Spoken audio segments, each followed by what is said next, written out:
Hello, everybody. Welcome to Eat, Sleep, List. My name is Matt Johnson, and today for Mirror List Monday, we're going to be taking a little deep dive, all right? We're going to look at some things that trigger us, anger us, irritate us, get under our skin. That's right. We are talking pet peeves. Let's make a list.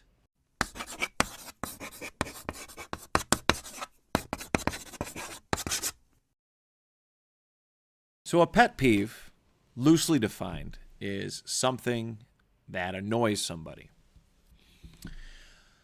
A pet peeve can take many different forms, depending on who you speak to, depending on who has the pet peeve.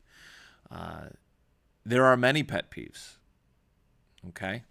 And more often than not, in my life experience, I've found my pet peeves happen to stem from other people.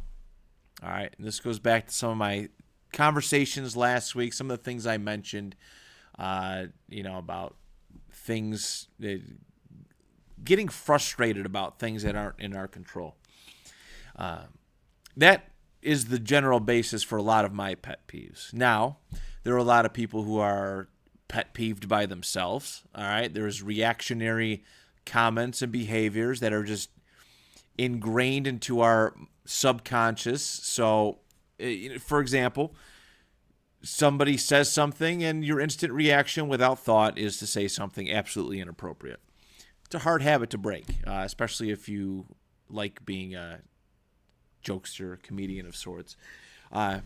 I think we've all had that reaction where we've done or said something stupid, and within moments we're like, "Oh God, I hate myself." It's tough, it's annoying, but that is a pet peeve. That's an example of a pet peeve. And there are some fun ones. There are certainly some fun ones. Some that, they're just random. They're just random, uncontrollable occurrences. Or just minor inconveniences. I'll give an example, one that almost made my list. Actually, was on my list until probably this morning before recording it. But pants and shorts that don't have pockets. Why? Why? It's 2025.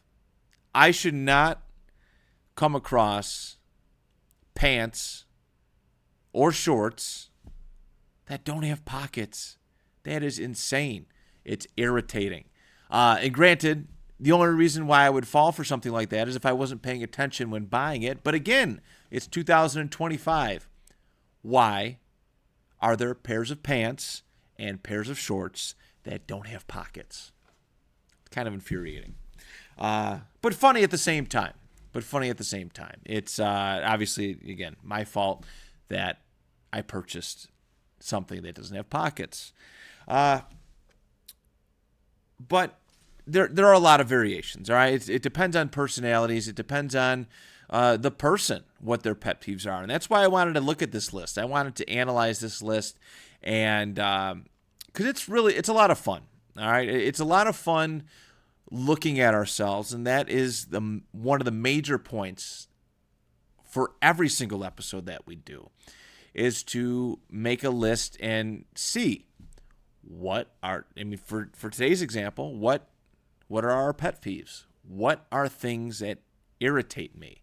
What are things that get me so riled up that it's a turnoff for being around certain people? It's a fun look. That's what we do. I know that looking at this, putting this list together for today's video was challenging to really narrow down what my top 10 were. It shows I also have a lot of work to do, and I'll explain that in the next segment. But listing these things out, making these lists out, and identifying what irritates us, it can be fun. It could be quite humorous. I'm sure maybe when I do get to my list, my top 10 segment, you may find some laughs in it and the way I explain it and why these things trigger me. But But yeah, we all have pet peeves. We all do. All right. It's it's rough out there. All right. It's really rough out there sometimes, and we're all so interconnected. Uh, we're around, some of us dozens, some of us hundreds of people a day, and some of us even greater numbers. The amount of just people, personalities that we come across that we just don't vibe with, that we just don't really mesh with. And I've found that pet peeves are typically something that we have endured many, many times over. There are there's some, I would say, there's some trauma at the root of it. There's some trauma at the root of a pet peeve. A lot of the behaviors that I mapped out for my top 10 list, they are things that have happened repeatedly over and over and over again. And the more that they happen, the less tolerance, I guess, that we have for experiencing these pet peeves. Buying pants and shorts without pockets repeatedly is incredibly annoying, and I can't stand it. And that's just one example. All right, but there is trauma at the center of it. It is. It's a repeated thing. We have these pet peeves. We experience them, and again, after those first few times, you can feel it in your heart. You can feel it in your chest a little bit. Just this weird sinking feeling when you experience these irritants. Your mind, like, it almost goes, like, I'm trying to find a good way to describe it, but there's some, like, your mind, your brain, like, flips this switch, and you can feel it, that you've been irritated by this pet peeve, whatever it is. There's a lot of that. We all have so many. Today's point of this show, of this video, is to take a good look and identify these pet peeves. All right. Pet peeves, they hold power over us. They hold power over us. Everything that we list today, it holds power over us because we're thinking about it, or when we experience it, it's on our mind. All right. There's a lot of lessons to be had from this list. I'm actually really excited. I think there's a lot of thorough information. So without further ado, let us go to lessons from the list.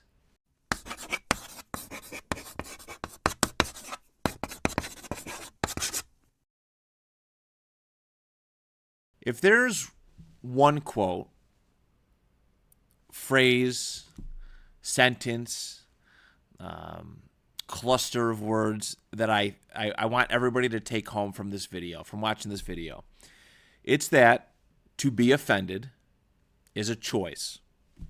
And pet peeves are things that offend us. Okay? I started to mention that these things have power over us. There are problems, and our problems alone. Everybody, if you try hard enough, you will find something in everybody that irritates you.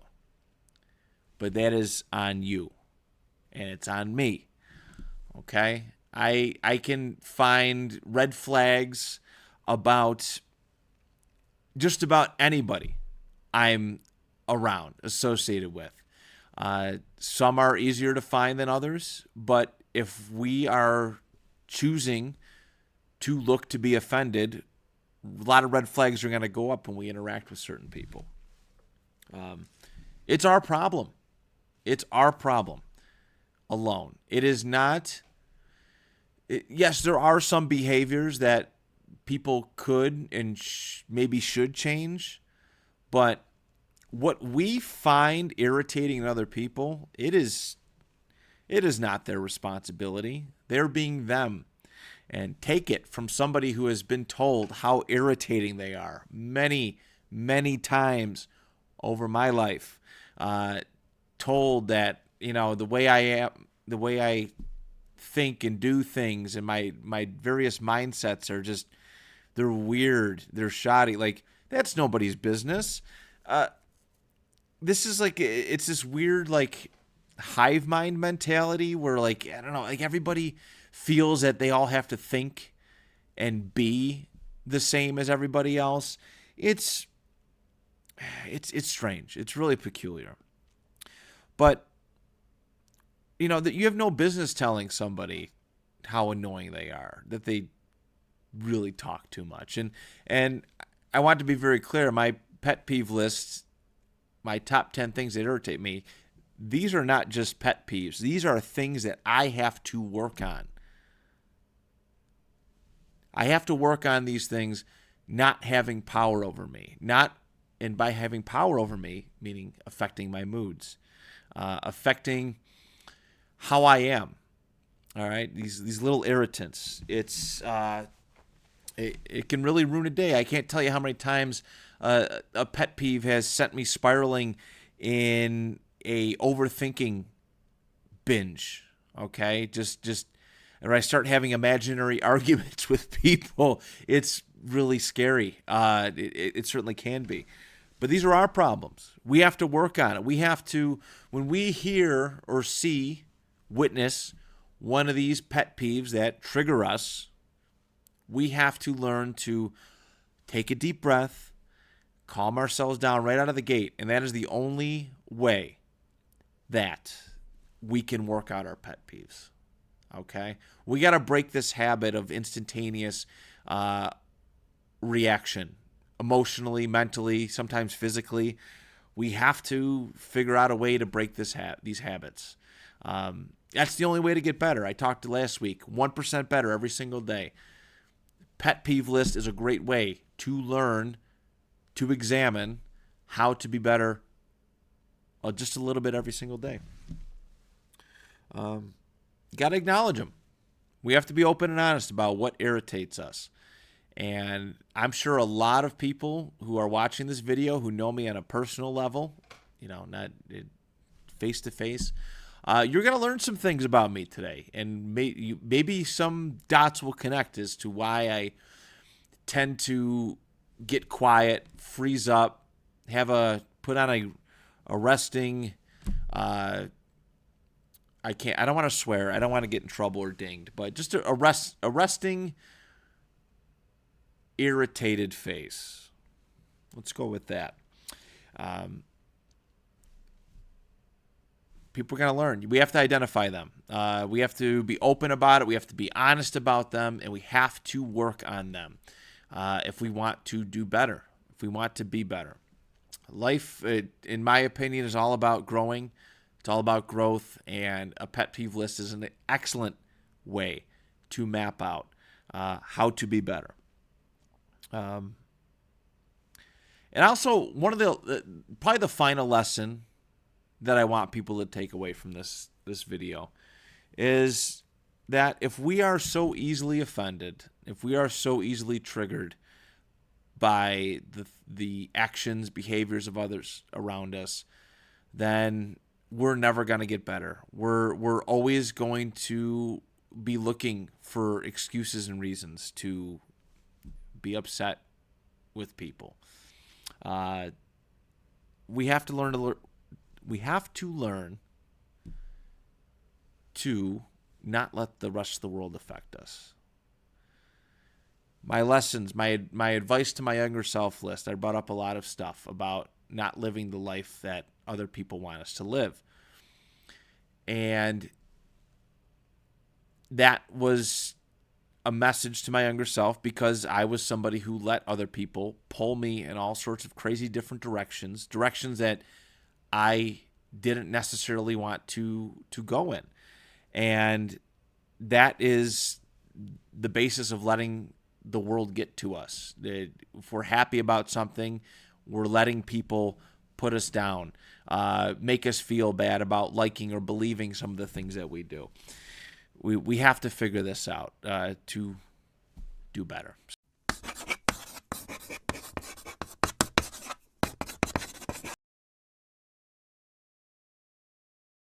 All right, it is time for my top 10. I'm hoping, as always, that we can find some relatability when I make my lists, and I hope that you are following along and maybe writing yours down, typing them in the comments. Don't forget, the email is always open. My inbox is very, very dry, so feel free to email your top 10 list in complete confidentiality. eatsleeplistpod@gmail.com. Okay, I love to hear it. I literally have no reason to judge. I like and care anybody who watches a video, is subscribed to the channel. I genuinely do. I know a lot of people say that they do and don't. I'm really grateful for anybody who spends a moment of time watching any of these videos. But yeah, top 10 pet peeves.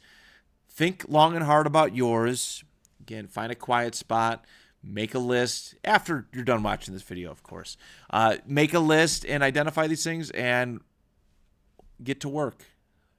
Try and make these things not have so much power over you. All right, my number 10. This one is very specific. There's some that are pretty vague, broad, but I hate that in 2025 that there are still people who need to tell people who enjoy professional wrestling that wrestling is fake. Hate it. Hate it.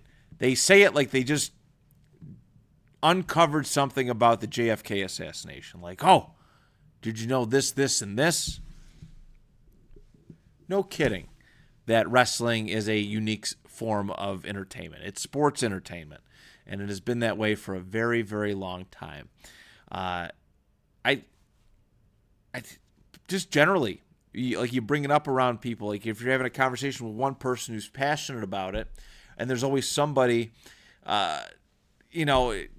eavesdropping. Oh, do you know this, this, and this? Drives me insane. I was actually at a wrestling taping a couple years ago. I think it was like 2018 or 2019. Maybe it was a WWE SmackDown taping. And this drove me nuts. But it was a dad with his younger son, and the entire time while his son is trying to enjoy this wrestling show, it's something he's probably looked forward to for weeks, months on end. His dad is just commenting about how fake and scripted and phony professional wrestling is. First and foremost, why? Just don't go. Like, don't be that guy. Don't be that person that feels the need to ruin something that somebody else is enjoying. Okay? If I'm that kid, like, that's gonna be a core memory where all I remember is the hard time you gave me about something that I loved. As somebody who used to do professional wrestling, yes, it is scripted, but it does hurt.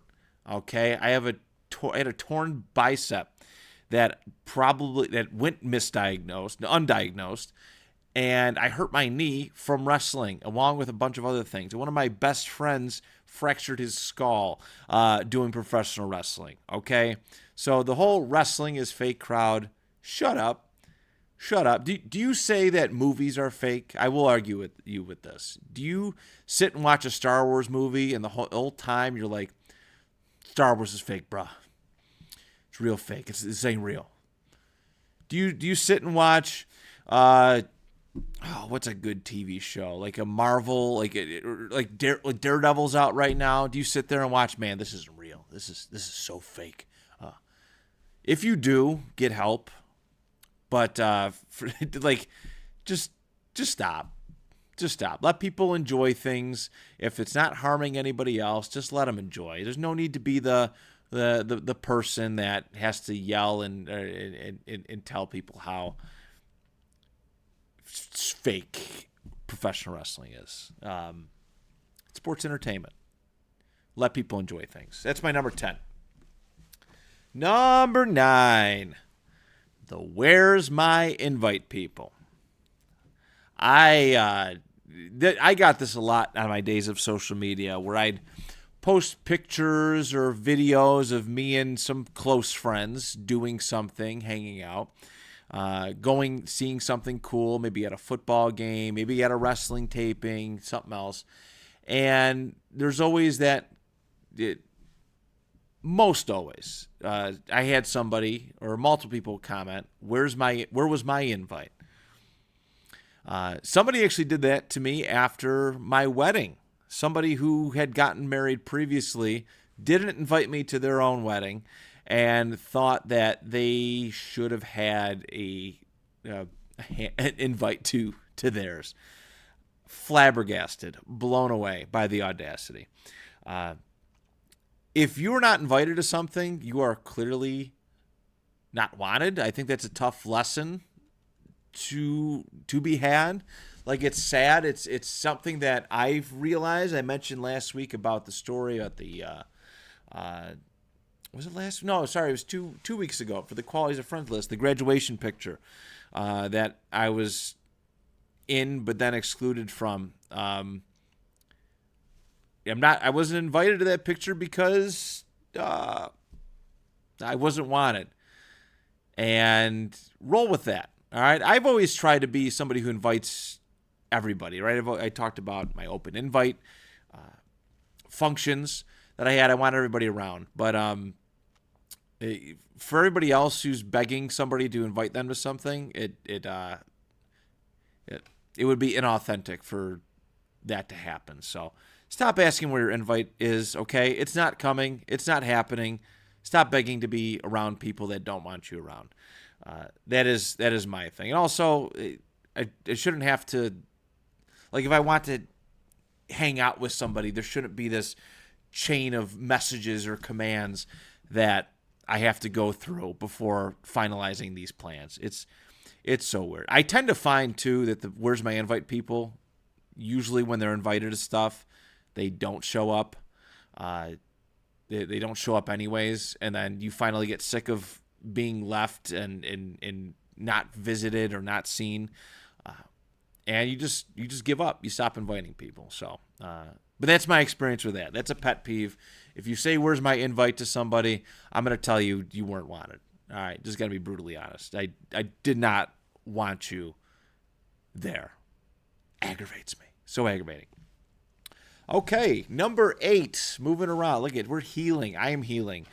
I've noticed this a lot as a parent now, but this has always been something going on. But one of my top 10 pet peeves, my number 8 pet peeve, is people who give advice that wasn't asked for.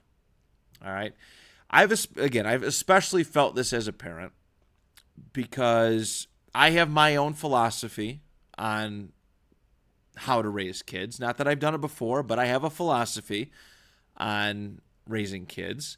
My wife has her philosophy on how she wants to be a mom.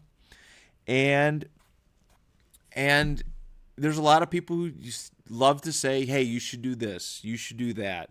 Don't forget this. Man, you really got to get them into this. Oh, if you don't do this, this is going to happen. And like, advice is appreciated, but when it's asked for, like if I'm sitting there kind of minding my own business and you try to tell me how to raise my kid, it's a good way to never talk to me again. Like just high speed rail, just like our relationship, just bam. It is very irritating. This happens at the gym all the time. Like I see videos of males and females working out, and some jacked gym bro feels the need to come up and start telling them how to work out. Did they ask you? I got it when I was wrestling in high school and stuff, like there was a lot of bad advice sent my way just because somebody wanted to feel the need to say they helped me out. I mean, I guess in their mind it was them helping, but it's quite irritating. I'm trying to think of some other just irritating. There's a lot. I could sit here forever, and I could do a top 10 pieces of advice that I never asked for list. I really could. But as a parent, I can say this, and I'm because I'm all about putting guards up, putting walls up now, and not just listening to every piece of information that's thrown my way. I want support, not suggestions. Okay? My philosophy is my philosophy. It will adapt as it needs to be. I will, if I ask you for advice, please give it. If not, just support what I'm trying to do as a parent. All right. Number 7. Have you ever go back to a gym, I guess, but when you have headphones on and you're working out at the gym and somebody starts to interrupt you, what you're doing, feels the need to have a long conversation with you, while you're in the zone, while your mind is set, it's focused on whatever it is you're doing. It's happened to me at the gym. I was getting ready to go to the gym. Somebody stopped and had a 45-minute conversation with me that I tried to get out of. And as soon as that dude left and stopped talking to me, I grabbed my keys and just left. I was checked out. I'm a person who has to be in the zone. I have to be in a certain mentality to do things. I don't know if anybody else has that issue or thought process, but the big one for me is reading books. I have to have peace and quiet when I'm reading books. There's been times where people will not talk to me until they see me open up a book.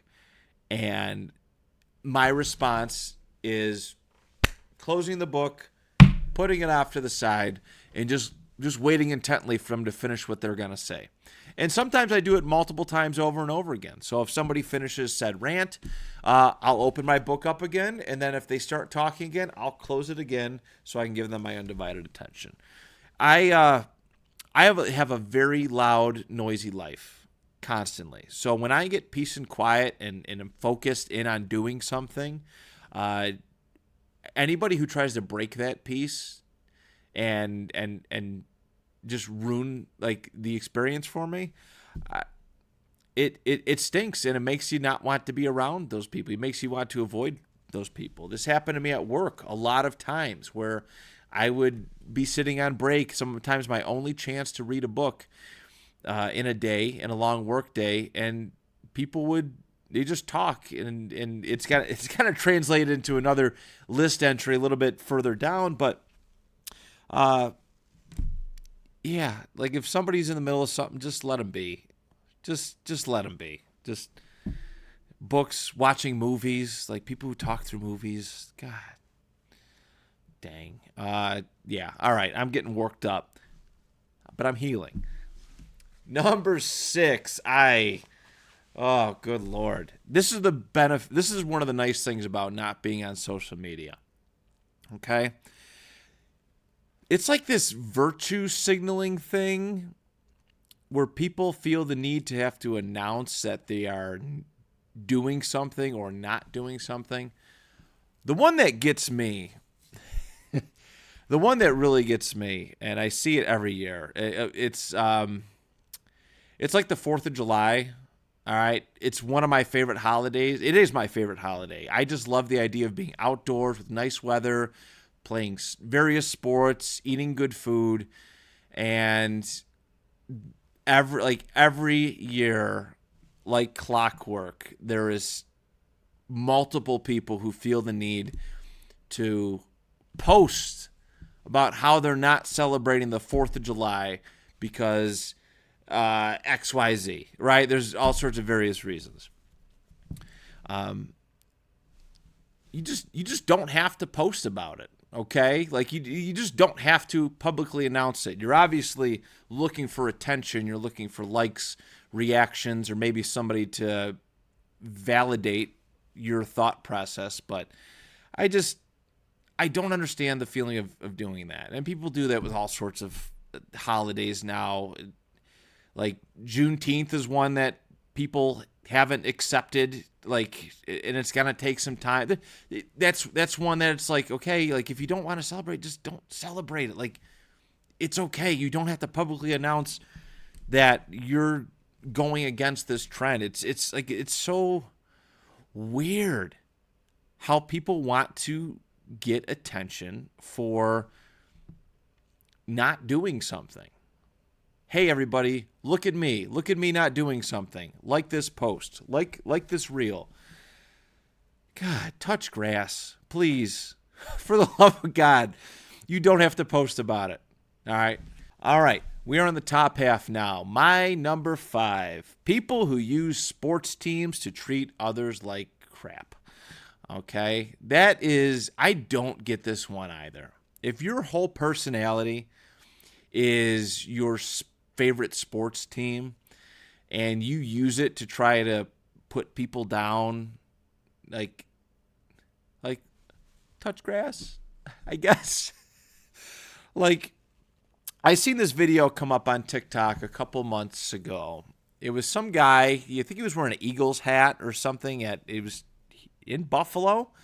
And some lady came up and harassed him and was, this is Bill's Mafia country, Josh Allen. But then when the guy tried to push back a little bit, this lady had no idea who any other player was aside from Josh Allen. Maybe knew a couple others, but it's just weird to have a personality trait of something that you don't physically do.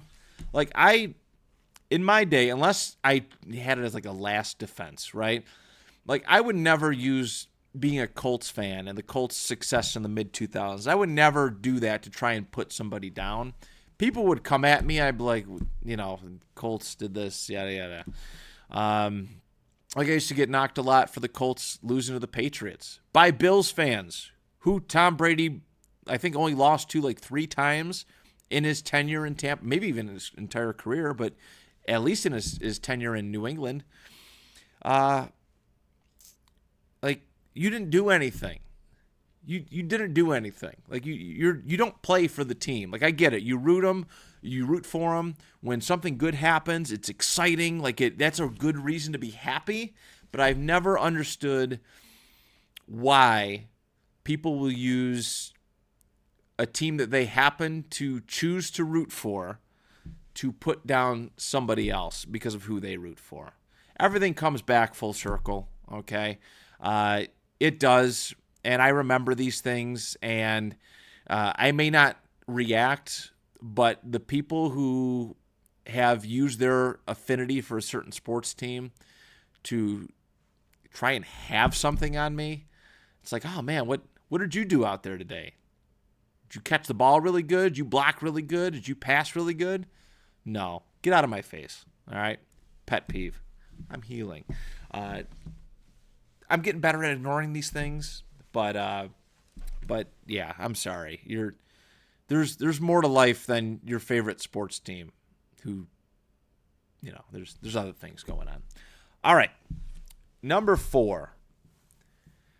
If you've ever been sitting in a quiet room or just trying to relax, and all of a sudden somebody has a full-on phone conversation in front of you, that's a big pet peeve of mine. I walk up and I stand up and just get out.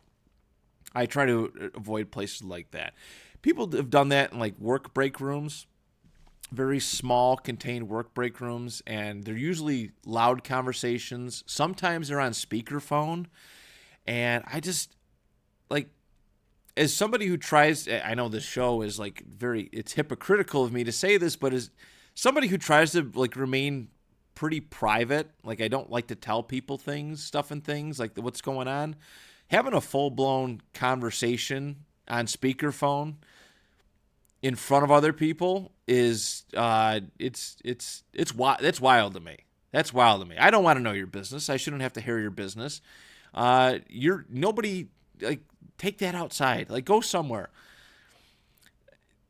If I'm having a phone conversation, I will walk outside. I don't want to be that person. I don't want people listening into what I'm talking about. I feel it's kind of rude if you break up the piece of quiet or reading a book or watching a movie or listening to music with a phone call in front of people. I don't know. I can't. It drives me nuts. So That's my number 4. Number 3, a lot of these kind of these like the previous one, this one, and the next one kind of all blend together. I probably could have just did it as number 1, but for this one, for my number 3, it's people who just talk to talk. Peace and quiet is okay. All right, you don't have to fill silence with random conversations. I like having meaningful conversations. I want it so, like, I'm a big believer in less is more. So when I do talk, when I do have something to say, it means something more instead of just having like an opinion on everything. This individual at work, I was very tired. Like it was working an overnight shift. I was just trying to get some peace and quiet, just relaxing, minding my own business. And he kept talking to me. He kept repeating himself, like just bringing up silly conversations. And I'm like, dude, no. Like I finally hit a breaking point. I'm like, dude, no, I don't want to have this conversation. I'm trying to sit and relax. I get it. Like people like to talk to other people. But there's just, do better. Like more meaningful conversations. If I can't have a meaningful conversation with somebody, like I don't want to. I really don't want to do it. I talked about the Phillip Rivers jersey for the Universal Language List last Monday, and that was a meaningful conversation. It was that. But if we're just standing there and we're just talking to fill time or God knows what, it irritates me. It irritates me. I don't have time for it. I actively try to move away from people. There's people who've walked with me all the way to my car, and small talked me the entire way. And I just get in my car and I gotta go. All right, not a small talker. It's okay for there to be silence and quiet. In my life experience, talking just to talk, big pet peeve. Number 2, loud talkers. Wow. I got all these things about like people talking, and it's like, no wonder why I don't get invited to stuff. But if somebody's standing a foot in front of your face or 2 feet in front of your face and they feel the need to talk like you're at a concert or a sporting event or something else, or like a monster truck rally, like pump the brakes. I am right here. And it goes with people having with folks who have phone conversations in front of others. Like not everybody needs to hear this conversation. If I'm out to dinner or sitting at a meal or something and you're yelling at me when I'm just across the table, not yelling at me, but loudly protruding your voice or projecting your voice, God, man, read the room. Rein it in just a little bit. That's all I ask for. Again, my life's noisy, and I will do this. Like, there was one person who I seen out at a bar one night. It was a quiet area of the bar, and she came up to me and she was like, "Hi!" like yelling right in my ear. I'm like, ugh. This is my gesture for you're talking too loud. I start rubbing my eardrum. I don't know if people get the message yet, but it makes me feel good that at least I'm trying to be like, hey, pipe down. So loud talkers is my number 2. And my number 1, this one is head and shoulders above the rest. And it's actually funny because when I did a podcast episode about this specific idea, I mentioned this line, but I'm breaking my own rule to do this. People who bring up politics in conversations when it just doesn't belong. Okay? I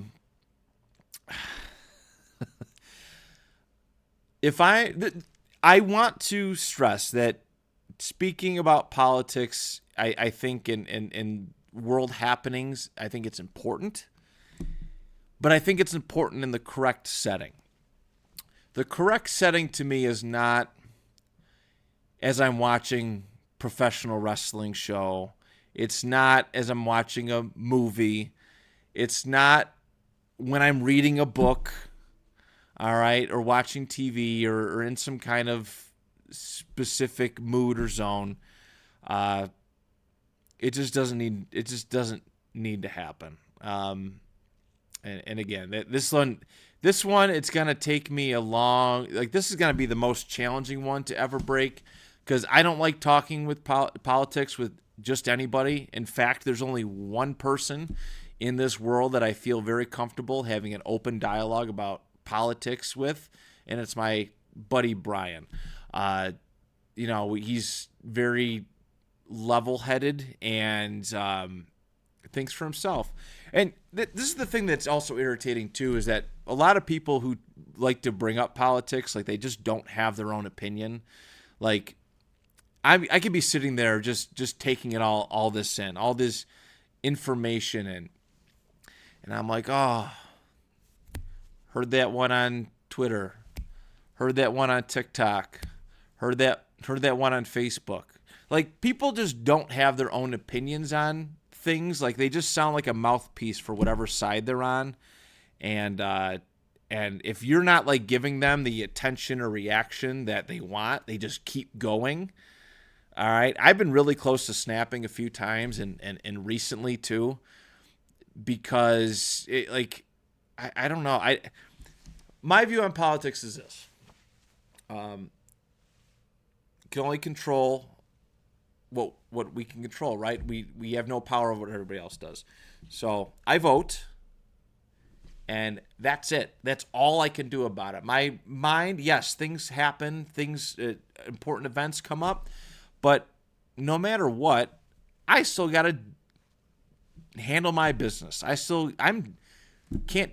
can hardly take care of myself. I can't think about people halfway across the world or various other things. Like, it just, and it sounds pretty heartless, but I mean, I'm just trying to watch wrestling. Like, I'm just trying to watch and enjoy and have fun. Like, it's bad enough that, like, people are shoving politics into every single thing that we do, every single piece of entertainment that we view, and it's hard to be around people like that. I don't think the world is as bad as clickbait headlines as world politics will emotionally lead you to believe.